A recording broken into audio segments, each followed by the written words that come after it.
So today we're going to look at a song by Mark Knopfler, Sultans of Swing, and we'll look at guitar solo 1 and 2, and I'll break it down step by step, phrase by phrase, and also a little bit of theory and analysis thrown in. This song is a perfect example of how he follows chord changes when he's soloing, and using what I call target notes. So with that being said, let's get started with the first solo.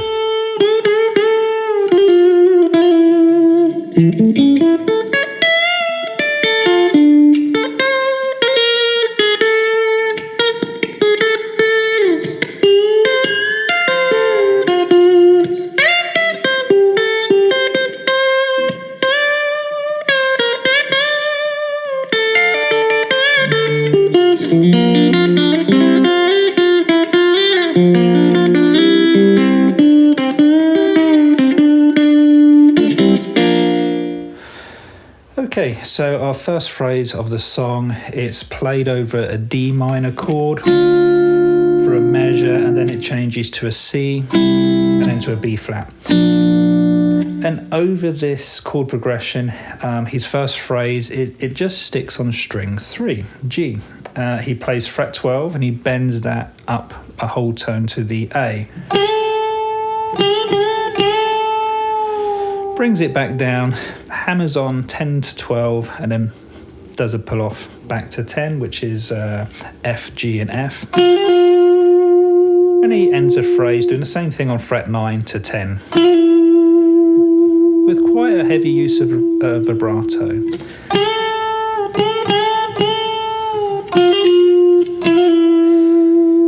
And the note he finishes on is not a note you would necessarily think about finishing on if you're playing in D minor, but the note that he finishes on is an E, which is the 5th note of the A chord that he's playing over at the time. And you will see a lot of this in his soloing, where a lot of his phrasing will at least end on a target note of the chord that is being played over. Now, the next shape, or the next phrase I should say, he really is just playing the triads of the chords that he's playing over. So the chords are, we're still in the A, and he goes to a D minor chord. So for the A, he's outlining an A major triad, which is A, C sharp, and E. So this is our phrase here. So that's our ascending A triad. Now if you look at the diagram, I've written everything out here. He starts on fret 12, which is E, the 5th of A. Then he goes to the root, the major 3rd, the 5th, the root, the major 3rd, and the 5th.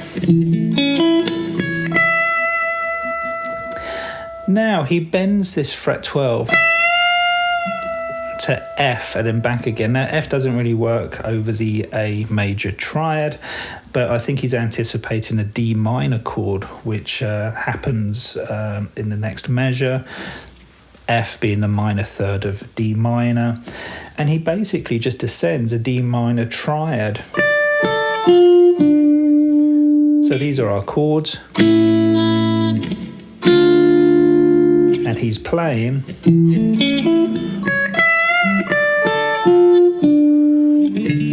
which fits perfectly there. You can even think of the A triad as a chord like this. So that's your A major chord to D minor.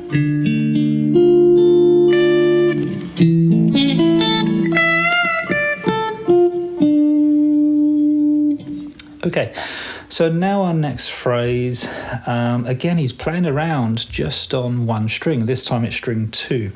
So this is being played over a C to a B flat, and then it's going to end on an A.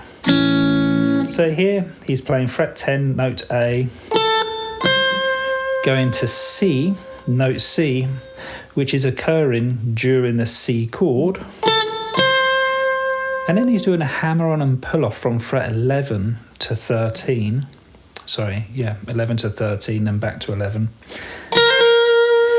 Now the note he's finishing on there is B flat, which also happens to be the chord that he's playing over at the time.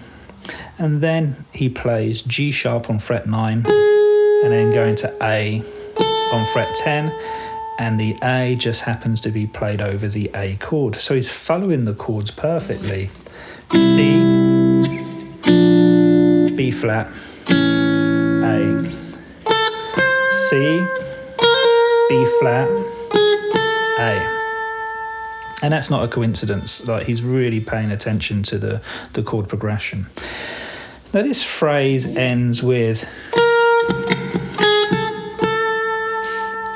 So again, he's playing fret 11, which is being played over an A chord, which really shouldn't work, but he plays it briefly, and I think he does a couple of muted strings, still on string 2. I'm using my thumb and index, and I'm just pressing my finger on the string, not on the fingerboard.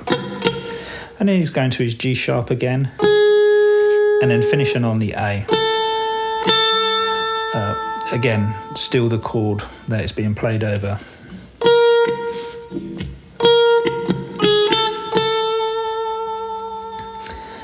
Now our next phrase, this is being played over an F chord, F major. And here he's you can still think of the D minor pentatonic shape, but D minor is also, the relative major is F major.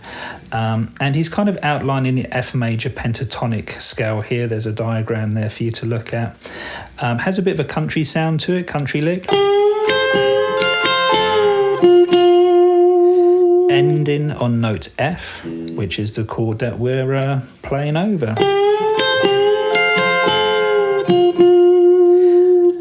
Now, notice when I play the bend, I'm going to use my pinky for fret 13, and then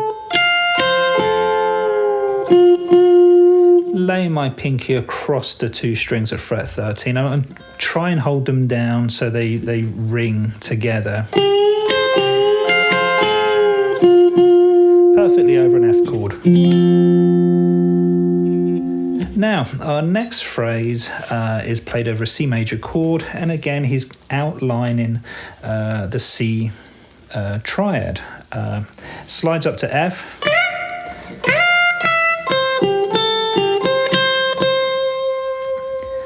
So sliding up to the F doesn't really have any relation to the C. You could call it a sus4, but then he plays the C major triad, which we have E, C, G, fret 12, 13, 12. So it's kind of outlining a D shape that would normally be played down here. So that's the shape that he's playing around.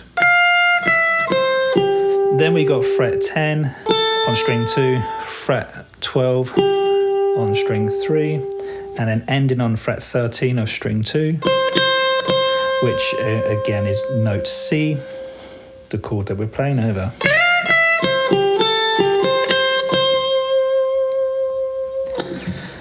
Okay, so the next phrase being played over a B flat major chord, we have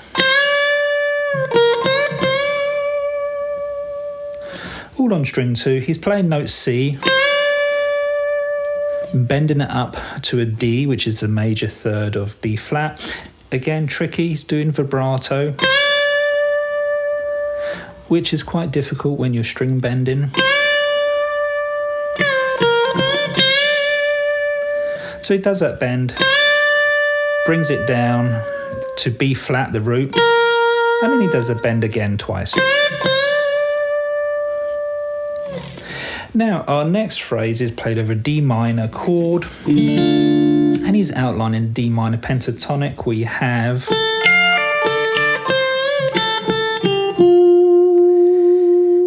now this is just pure and simple D minor pentatonic.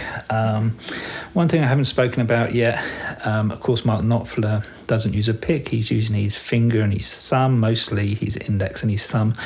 I mostly use a pick like most guitarists, but for a song like this, you kind of have to be authentic. And the nice thing about using your finger and your thumb, to getting that fleshiness, the skin really does give a different sound than when you use a pick.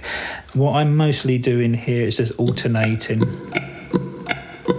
between my thumb and my index, and I don't really think about it. So I would start on my thumb here.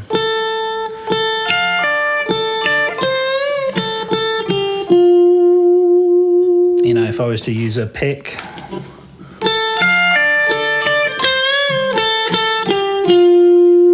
a lot sharper. Sorry.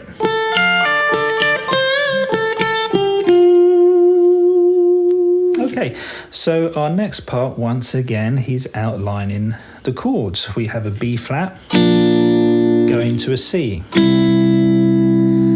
So the phrase he uses, he's really just playing the triad of the B flat chord. We have this here. Now if you compare it to a B flat chord here, he's basically playing these three notes, which is all on fret 3, starting on string 4, which is F, string 3, which is B flat, and then string 2, which is our D. He's using finger 1 now, he's freeing up his pinky so he can get the F higher up on string 2. If I was to play this chord here, you could play the F at the bottom on string 1. And that's all that's really happening. But he's playing the F on string 2 at fret 6, and you get this sound. It sounds more detached. If you was to do it this way, it sounds like you're just arpeggiating a chord. The notes are all ringing through. Here it sounds a bit more defined. Now the next phrase is plays over a C chord. So this is B flat, going up to a C. And really that's what he's doing with the shape. He's playing this shape, the B flat major triad. He's just moving it up to fret 5 based on our C bar chord. Sorry. And he's just raking it.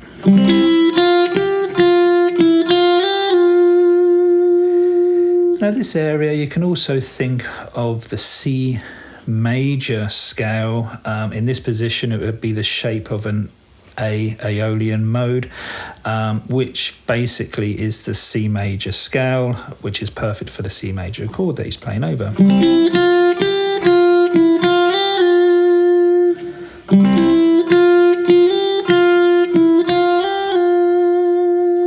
And then the chord progression goes back to a B flat briefly, and he just plays the same B flat major triad phrase. And then the chord goes back to a C, and he slides from B flat up to the C. And then he finishes the solo with this phrase.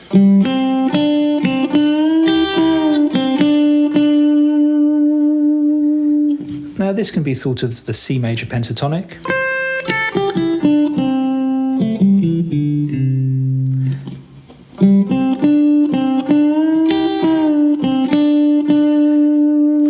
Like the same thing he done higher up with the F major pentatonic. When we done that country lick, when we done that,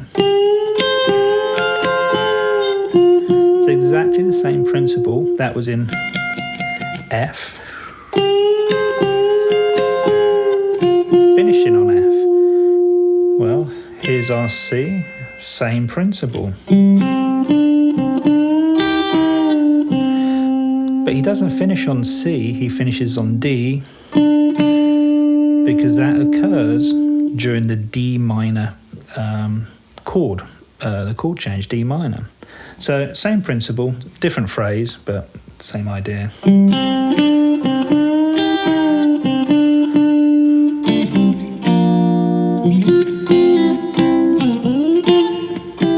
And so on. So that's solo 1 completed, on to solo number 2.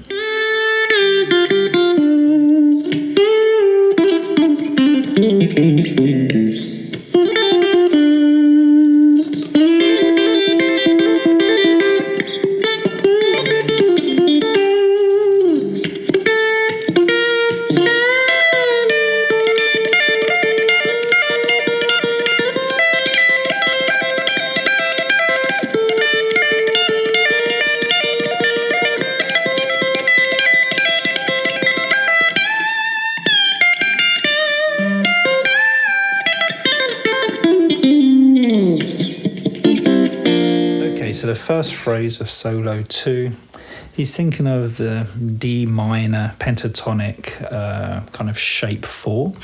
A simple phrase, starting on fret number 8 of string 2, bending it up.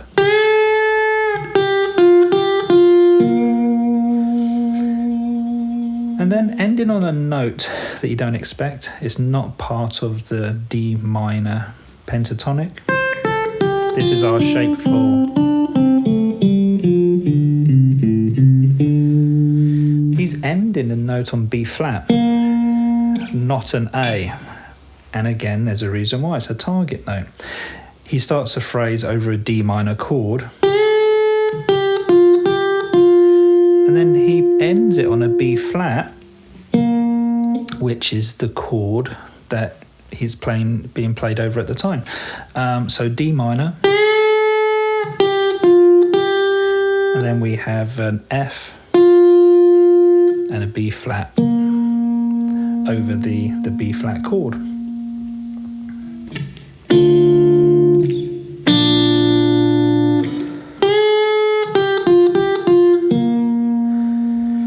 Now, the next phrase is being played over a C chord. And he does this great little kind of rhythmic motif. He starts with a bend,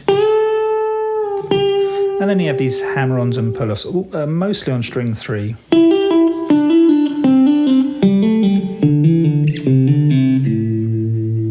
Up to speed.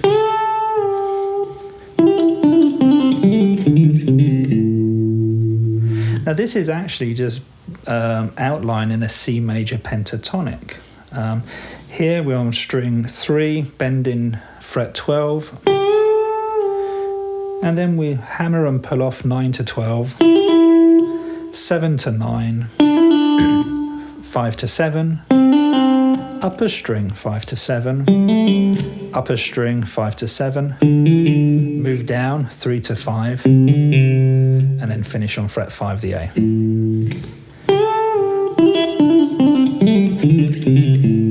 But really that comes from the C major pentatonic. And if you look at it this way, I'm going to play exactly the same phrase, but just in a different area, and I'm going to keep it into this C major pentatonic area here, and you hear it will sound the same. I'm not going to be able to do hammer-ons and pull-offs, but if you listen to this,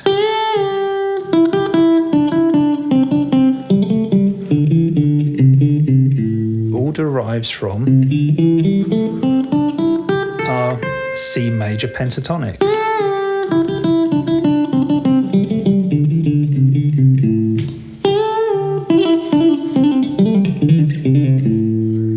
Great way of coming across the neck. Kind of gets you out of that box position that a lot of the times guitarists can kind of get stuck in that box shape. Okay, so moving along, the next chord is being played, the next chord is D minor. And he plays this quite fast. Wrong place. Okay, and I think that's where using your finger and your thumb really can help. You can also kind of do some muted notes. I think I'd have a hard time doing that with a pick. And that's just being played over D minor pentatonic. We've got fret 10 on string 3, going over to string 2, fret 8, 10, pull off to 8, back to your 10 on string 3, fret 8, string 2, back to fret 10, and then ending on note D over the D minor pentatonic. And this shape here, the shape that he's playing around, can be thought of as shape number 5 of the D minor pentatonic.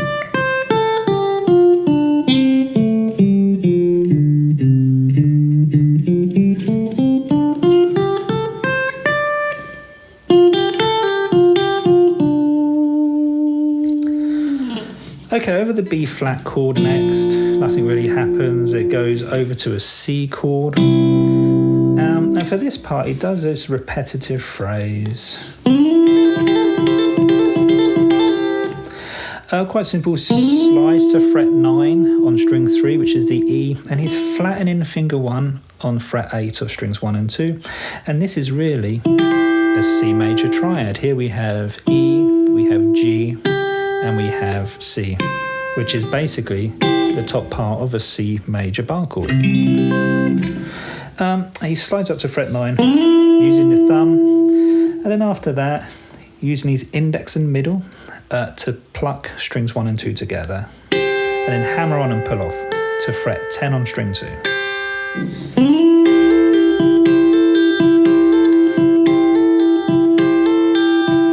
And he kind of does that almost 6 times. It goes once, twice, 3, 4, 5, and then he kind of finishes. You can hear some kind of muting, which he's probably doing with his thumb and index, which leads us on to the next phrase, which is a D over a D minor chord.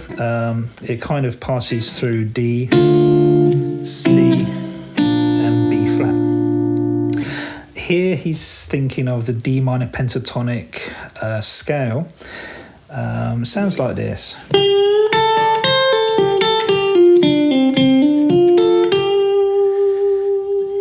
Now, that's the thing with Mark Knopfler, great phrasing. I mean, that's just a minor pentatonic, shape 1, that we're all very used to seeing.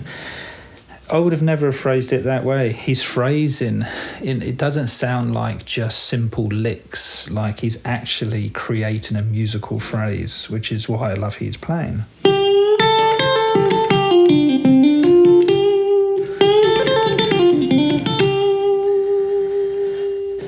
Now, I kind of think of this as almost like a question and answer phrase. So the question part would be this. And then the answering phrase. Now again, this is straight from the pentatonic. Doesn't deviate from that. Here I'm playing fret 12, bending it up. And then laying my finger on fret 10 on strings 2 and string 1. And then we're pulling off fret 13 on string 2 to fret 10, fret 12 of string 3, fret 10, next string, and then back to fret 12, and then up a string. And then our answering phrase, he hammers 10 to 12, roll finger 1 across fret 10 and 10 on the next strings, and then end on fret 12, which is note G.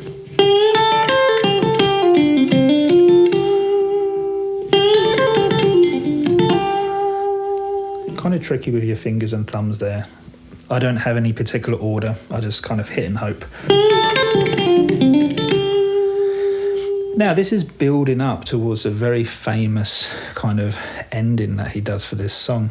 After this fret 12 that rings for mostly a bar, he plays, his target notes are fret 10 and then fret 11.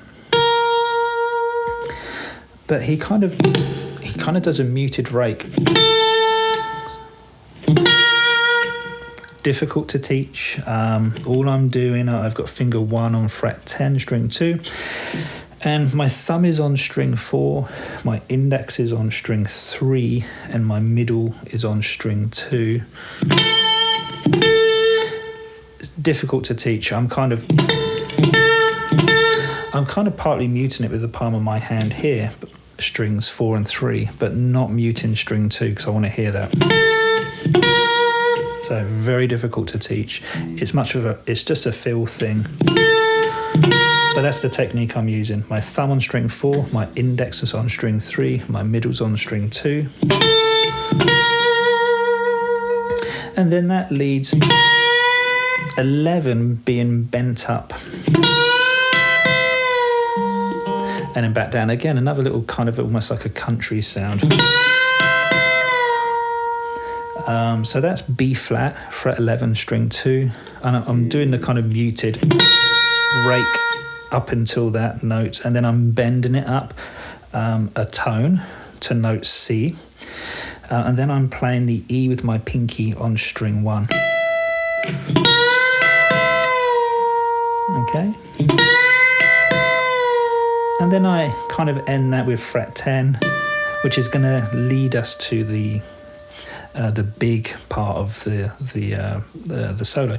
But let me quickly run through that section again. Fret 10, fret 11, fret 11 with a bend up to fret 13, fret 12, and then bring back down, and then fret 10, which is D.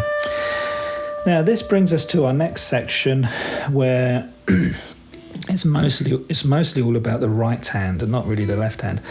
The left hand is just outlining the triads, yet again, outlining the triads of the chords. So our first chord is D minor.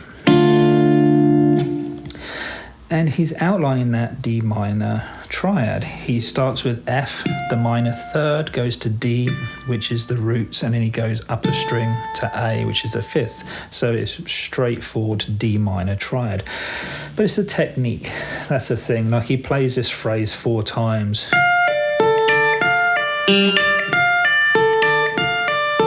Just ignore that wrong string. So do that again. Now, I looked closely at some videos of him playing, and his thumb's doing this Travis style picking. So it's going to be, it's hard to see on the camera, but my thumb's on string 1. So it's going to be string 1, 2, 1, 2, 1, 2.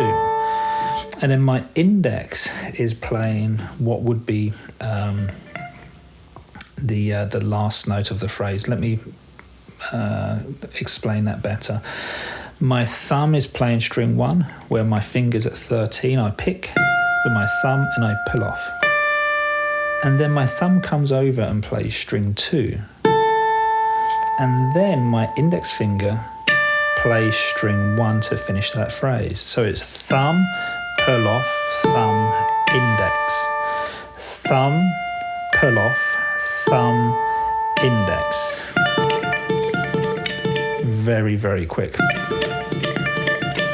And that's outlining the D minor chord. Now, the next part, he goes to a B flat chord, and he outlines the B flat major triad. The only difference that he does, it's almost the same notes. He plays F, and he plays a D, but instead of going to the A, he uses finger 2 and does a B flat. Now, you can keep finger 1 barred if you want. You can go from this to this. No harm in that, because finger 2 is blocking finger 1, doesn't really matter. But you could change if you wanted to for comfort. So here we have the same picking technique. Thumb, pull off, thumb, index. Thumb, pull off, thumb, index. And here we know this is the F, which is the fifth of B flat, and then here we have D, which is the major third, and then we have the root B flat. So again, major triad. If I go back,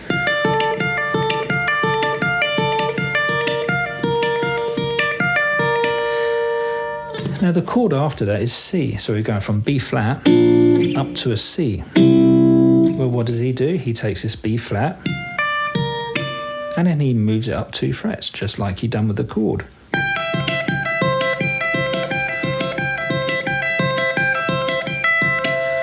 And it's the same principle with the B flat chord over a C. This note here, G, which is a fifth, pulling off to the E, which is a major third, and then ending on C, which is the root of the chord. And he does this twice as long. So we have our D minor, going to our B flat, sliding up to our C, which is played twice as long.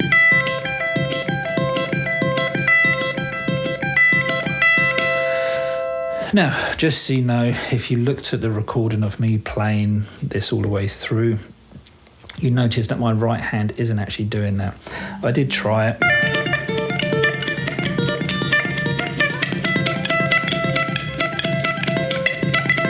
I find it was a bit sloppy though. I found my thumb kind of almost muting out a string that I didn't want to be muted. So I decided just to play something that's a little bit more in my comfort zone. Still not easy. And this part is very challenging. If you're not, if you're not using the pick and you're doing it the way he does, it's tough going. But the way I do it, I kind of played index, pull off, thumb, middle finger. So that way my thumb is only playing string 2. It's not doing that Travis style switch, and it's only string 2. So the way I played it in the video was index, pull off, thumb, middle, index, pull off, thumb, middle. Still not easy, but that's how I play it.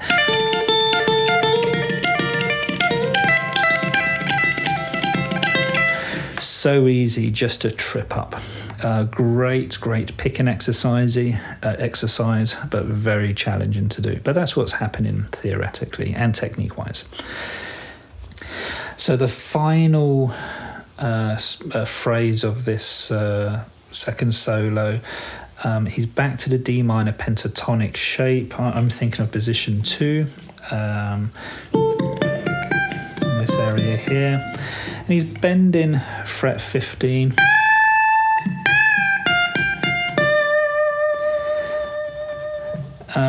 Simple but great effective phrase.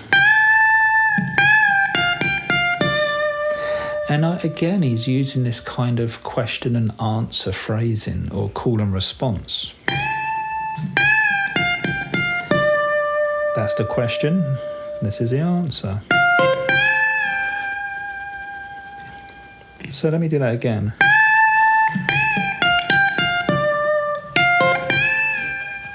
Sounds great, so effective. He's playing fret 15, bending it up, then 13, back to 15, 13, and then finishing on 15, which is D, the root of the tonality that we're in. And then 13, I roll my finger, and then 15.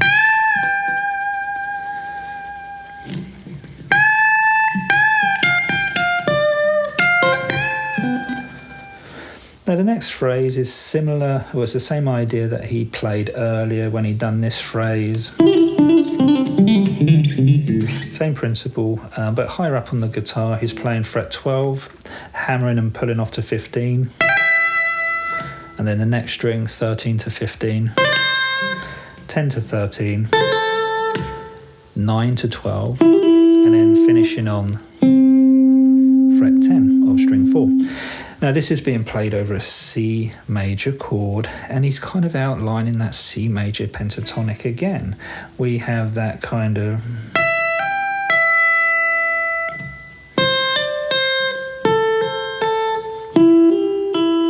ending on note C. Now again, you know, if I was to compare it to the C major pentatonic position 1 here,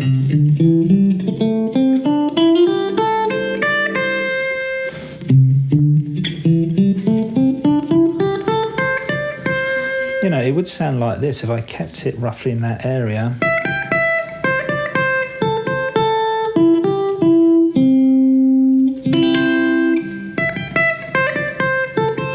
Sorry.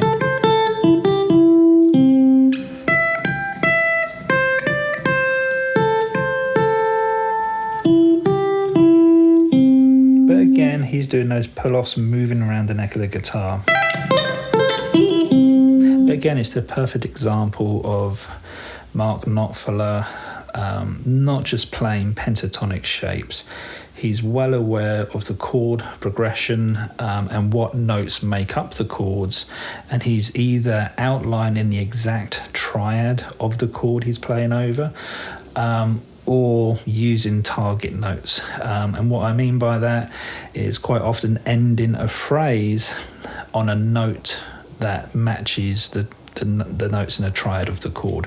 So wonderful guitarist, wonderful player, and just learning these two guitar solos It really would make you such a better player because you have a better understanding of how to follow chord changes rather than just playing a shape and not really being aware of what else is happening underneath. So I hope you got something out of that. And if you did, then again, please like and subscribe. It always does help. And that's great. Thank you.